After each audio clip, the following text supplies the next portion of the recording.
जय आदिशक्ती. मी राधा दत्तात्रय जंगले, जीवनातील सत्य या युट्यूब चॅनल मध्ये आपणा सर्व बंधू आणि भगिनींचं सहर्ष स्वागत करत आहे. बघा, व्हिडिओ आवडत असतील तर व्हिडिओला लाईक करायचं आहे, चॅनलला सबस्क्राईब करायचं आहे आणि शेअर करायचं आहे, जेणेकरून आपण जे जीवनातील सत्य तुमच्यापर्यंत मी पोहोचवत आहे ते इतरांपर्यंतही पोहोचवण्याची दैवी सेवा तुम्ही करायची आहे. बघा, तर बंधू आणि भगिनींनो, आजचा विषय आहे की जेव्हा संचाराशी रिलेटेड खूप सारे प्रश्न आपल्या आयुष्यात येतात किंवा वाऱ्याशी रिलेटेड, तेव्हा आणखी एक प्रश्न सतावत असतो. एखाद्या घरामध्ये एखाद्या व्यक्तीला जर संचार आला किंवा अचानक काही गोष्टी समोर आल्या तर पहिलं शोधाशोध होते की घरामध्ये कोणत्या पूर्वजाला संचार होता का, विचारण्यात येतं की आधी तुमच्या घरात माळपरडी होते का. ठीक आहे.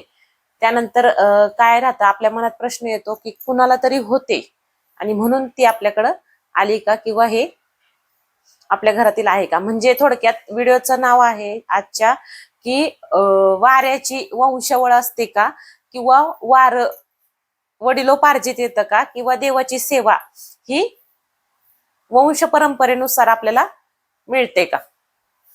चला तर मग पहा, जो आता प्रश्न आहे त्याचं निरसन आपण करणार आहोत. बऱ्याचदा मी जसं सांगितलं तुम्हाला, आपल्याला नवीन संचार आला की चेक केला जातो की कसं काय काय होतं का.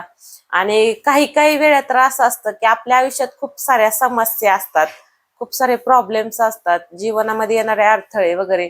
तर सतत आपण काही ना काही चांगले मार्ग करत असूनही आपल्या आयुष्यात प्रॉब्लेम आहेत, याचं आपण खूप ठिकाणी म्हणजे खूप देवाऱ्यात किंवा बऱ्याच मार्गाने आपण शोध घेतो. तर त्यावेळेस असं पण निदर्शनास येतं की तुमच्या घरामध्ये दैवी सेवा होती, आई तुळजाभवानीची परडी होती, किंवा एखादी देवी आई काळेश्वरीची गादीधारक होती, खंडोबाचे घरात कोटंबा होता, ड्युटी होती, असं बरंचसं काही सांगण्यात येतं. आणि त्यामुळे तुम्हाला आता ती तुम्ही सेवा खंडित झालेली आहे, तुमची ती व्यक्ती वारलेली आहे जिच्याकडे सेवा होती, आणि आता ते खंडित झाल्यामुळे हे प्रॉब्लेम्स आहेत. किंवा मग आपल्यालाही तसं वाटतं की कदाचित ती सेवा आपल्याकडनं होत नाही, त्यामुळे आपल्याला प्रॉब्लेम आहे, आता आपल्या आयुष्यामध्ये अडचणी आहेत. तर मी म्हणेल असं काहीच नसतं.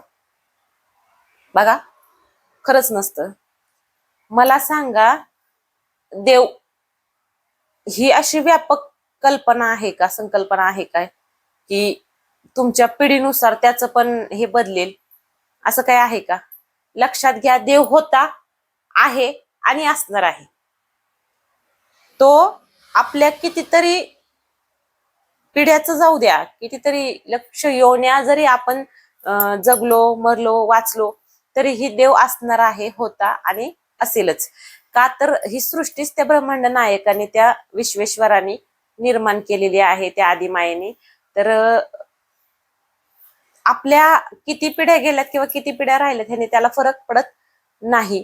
आणि विषय जर म्हणत असाल तर सेवेचा, संचाराचा, एक लक्षात घ्या, काही काही असे पेशंट आहेत की ज्यांच्या घरामध्ये त्यांची कुळदेवी सुद्धा माहिती नाही, किंवा कधीच कुणी कोणत्याही देवाची भक्ती केलेली नाही, आणि अचानक ह्यांना संचार येतो.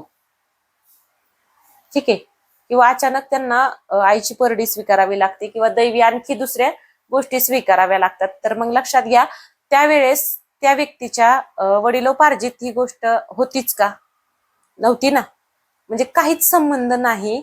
वडिलोपार्जित असलं म्हणजे तुमच्या आत्ताच्या कुळांना देव काय ही एक प्रॉपर्टी आहे का, किंवा वंशावळ आहे ती की ह्या मुलाकडनं त्या मुलाकडं, त्या मुलाकडून त्या मुलाकडं, किंवा ह्या लेकीकडनं त्या लेकीकडं आणि त्या लेकीकडं त्या लेकीकडं.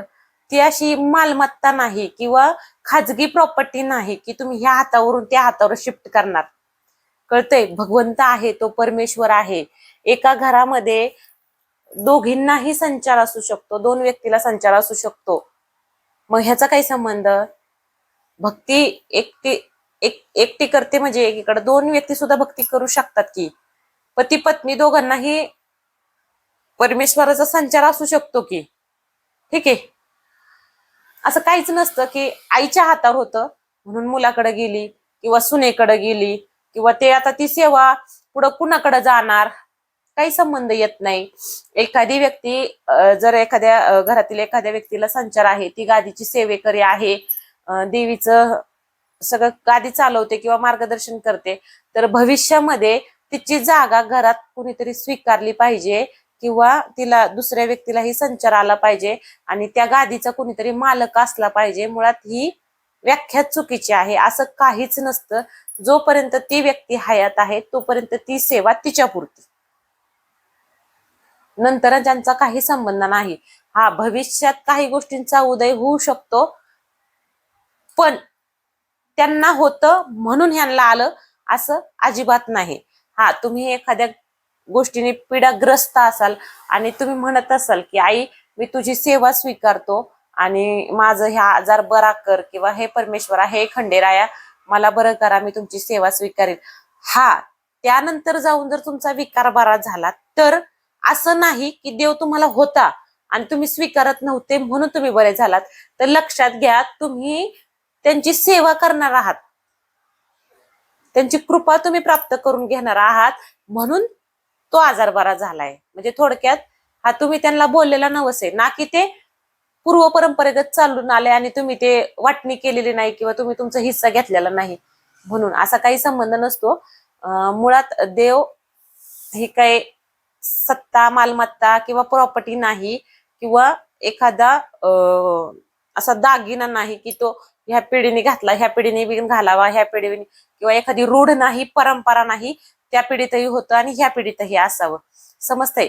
आणि लक्षात घ्या, विषय राहिला परडीचा, तर जेव्हा परडी असो, खंडोबाची जी काही साधना आहेत, बेल भंडारी वगैरे ते जे काही आहे, किंवा आणखी इतर देवांचं काही जे असेल, तर असं काहीच नसतं की आज सासूच्या हातावर होतं म्हणून सासूने घेतली, सासूच्या हातावर होतं म्हणून सून घेणार, म्हणजे ती परडी घरात प्रत्येकाने मिरवली पाहिजे, असं काहीच संबंध नसतो. किंवा मग सासू हयात आहे आणि सुनेलाही संचार आलाय आणि सासूला आता म्हणावं लागतं की सुनेच्या हातावर परडी दे, तर असं अजिबात नसतं. सुनाला इच्छा असेल, आईसाहेबांची इच्छा असेल, तर तिला सेपरेट स्वतःची माळ परडी घेऊन येते.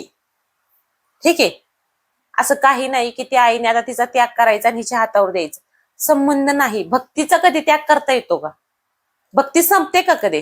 जेव्हा हा देह संपेल त्या क्षणी एखाद्या विषयी वाटणाऱ्या भावना, इच्छा, आकांक्षा संपतात. भक्ती काय असं हे सीमित गोष्ट नाही ना, ती जोपर्यंत श्वास आहे तोपर्यंत आपण करतो. आणि सुख प्रत्येकाला शेवटच्या क्षणापर्यंत हवं असतं ना, त्या सुखाच्या उडीने का होईना आपण काही गोष्टी करत असतो. त्यामुळं सासूच्या हातावरची सुनाच्या हातावर द्यायची, किंवा सासूची ठेवून यायची आणि आता सुनेला नवीन घ्यायची, किंवा मुलाच्या हातावर घ्यायची, हे सगळं चुकीचं आहे. कळतंय? आणि त्या गादीला पण किंवा त्या परडीला पण कुणीतरी वारस पाहिजे. मुळात हा वारसा हक्क नाहीच, तो भगवंत आहे, तुम्ही त्याच्या वाटण्या नाही करू शकत. कळतंय? त्या घरात गेली, आमचा संबंध नाही. एका घरात परडी आहे आणि मोठ्या घरी गेली, ती म्हणजे मोठ्या म्हणजे थोरल्या मुलाच्या घरी गेली म्हणजे त्यांनी सेवा अभावी घेतली, ती म्हणजे आणली, आईची कृपा आणली. तर मग घरातल्या बाकीच्या दोन तीन जे भावंड असतील त्यांनी आणायची नाही किंवा त्यांनी सेवा करायची असं मुळीच नसतं. हा एक गोड गैरसमज आहे. ज्याची त्याची सेवा ज्याच्या त्याच्या ठाई. कळतंय? तुम्ही सेवा केली तरच तुम्हाला मेवा मिळणार आहे, नाही केली तर कसा मिळेल? तो करतोय त्याची इच्छा, तुम्ही करा, तुम्हाला मिळेल. कळतंय? आणि जरी करायचं नसेल तर त्यांनी आणलेली आहे, तर तुम्ही त्याच्यामध्ये सेवाभावाने एकत्र कार्यक्रम करू शकता, दानधर्म करू शकता, त्या कार्यक्रमात सहभागी होऊ शकता. ठीक आहे? आणि मुळात संचार असल्यानंतर, आई तुळजाभवानीचा संचार असल्यानंतर किंवा खंडोबाचा संचार असल्यानंतर काही गोष्टी अनिवार्य नाहीत, म्हणजे गरजेच्या नाहीत. तुम्ही इच्छा नसेल तर माळपरडी नाही घेतली तरीही चालते. संचार आहे, सेवा करू शकता. ठीक आहे? काही गोष्टीचे बंधन हे नसतात. भक्ती ही अंतर्मनातून निघते आणि त्या भगवंतापर्यंत पोहोचत असते. तर कोणतेही बंधन स्वतःच्या मनाला लावून घेऊ नका. बघा, मी काही गोष्टी स्पष्टच बोलते, पण मी का स्पष्ट बोलते, मी का हिंमत करते, तर त्याच्या मागे खूप अशी कारणं आहेत. खरं सत्य वेगळं असतं आणि ह्या मला सांगा, ज्या रूढी परंपरा, जे नियम आपण बनवले आहे, जे काही आपण ज्ञानवाळ करताना किंवा इतर काही गोष्टी करताना करत असतो, काय आधार आहे बरं याला? काही आधार आहे का? कोणत्या शास्त्रात नमूद करून ठेवलेले का? कोणत्या ग्रंथामध्ये आहे का?